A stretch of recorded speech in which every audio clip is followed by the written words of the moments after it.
With me today is Brooke Byrne from Sumter County Extension to talk to us about fall color. So, welcome, Brooke. Thanks for having me, Julie.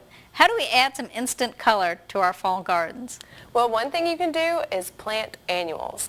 And with annuals, what you can do, you can plant them in mass because you want a pop of color to the landscape. If you plant one annual, you're not even going to really notice it.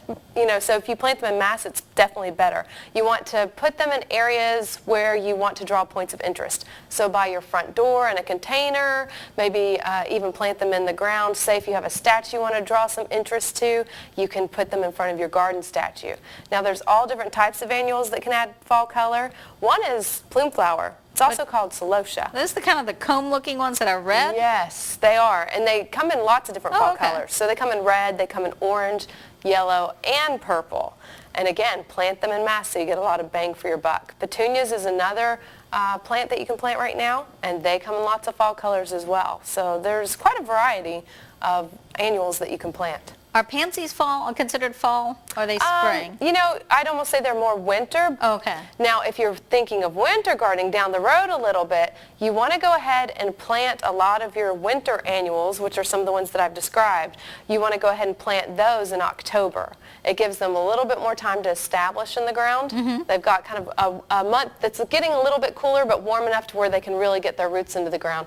And there's actually University of Florida research that has shown winter annuals that are started in October versus November usually bloom more and they live longer too. So on the celosia and the petunias, how much cold weather, since we're talking about fall and going into winter? Right. How cold, when will they be cold damaged?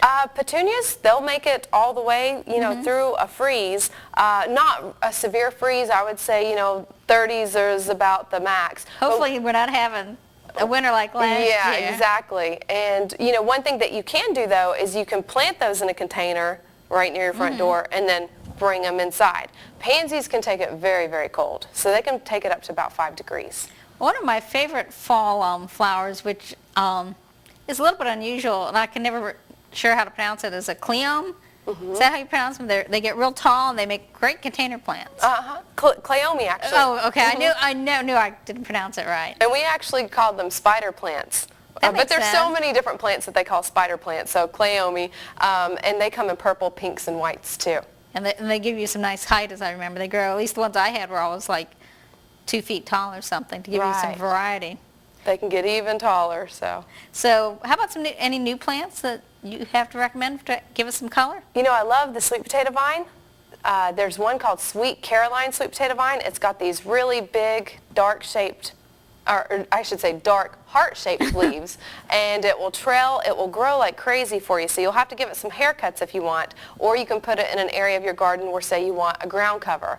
Now, a frost will damage it, but the tuber is usually just fine from those frosts. So you'll have your sweet potato vine coming back for the next year. And these are just, these are ornamental sweet potatoes. I can't dig these up and bake them for Thanksgiving dinner. Right? Yes, that's correct. You definitely want to make sure you don't eat any ornamental sweet potato vines for your Thanksgiving meal. Now, are they readily available at most garden centers? Yes, they are, and they come in all different colors too.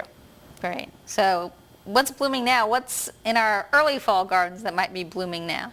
Well, one of my favorite perennials that's blooming right now is Mexican sage. Mexican sage can get about 4 feet tall, so it can get quite large. You can actually do like a border, like the back of a border garden with Mexican sage, and it has sea green foliage. I like the sea green foliage, and then it has a purple bloom with it as as So you have some really nice contrast? Mm-hmm, definitely. And what kind of weather can it take?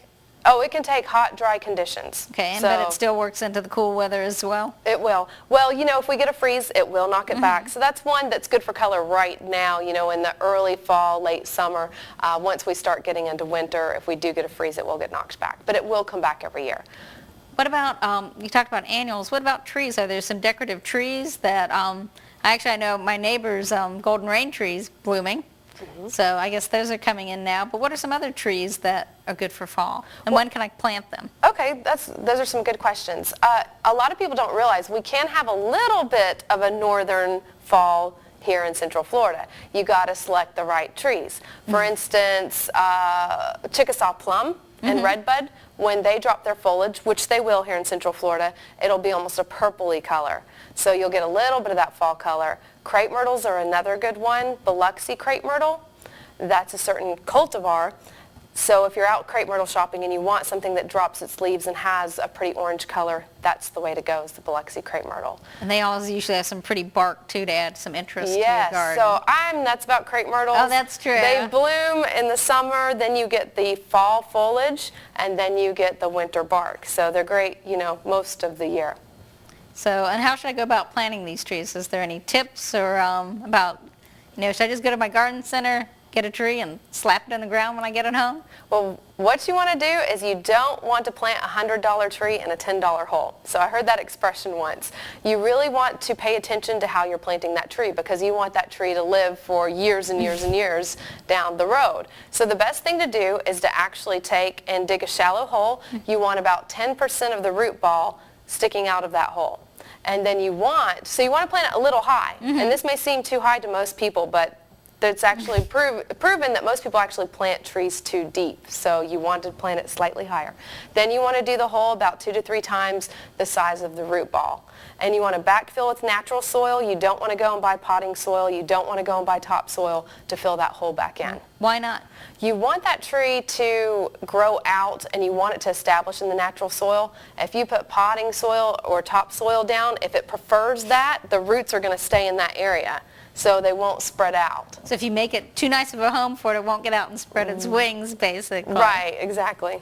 So something else that you mentioned was about the root ball. So sometimes you get some that have roots that that they're pot bound when you get them. What do you do to make sure that your roots spread out? The best thing to do is actually avoid that plant altogether. But how do I know? Yeah, exactly. Well, one thing you can do, and believe it or not, nurserymen don't mind too much, I don't think. You can take and pull that tree out and look at the roots before you purchase it right in the nursery. And that way you can see, you know, you can check where the root flare is. The root flare is the first root that comes off of that tree.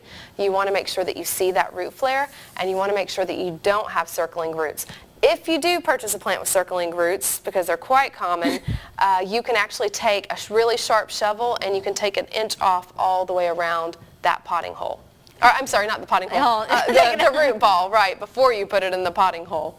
Okay, so we've covered trees, we've covered annuals. What about bulbs? Okay.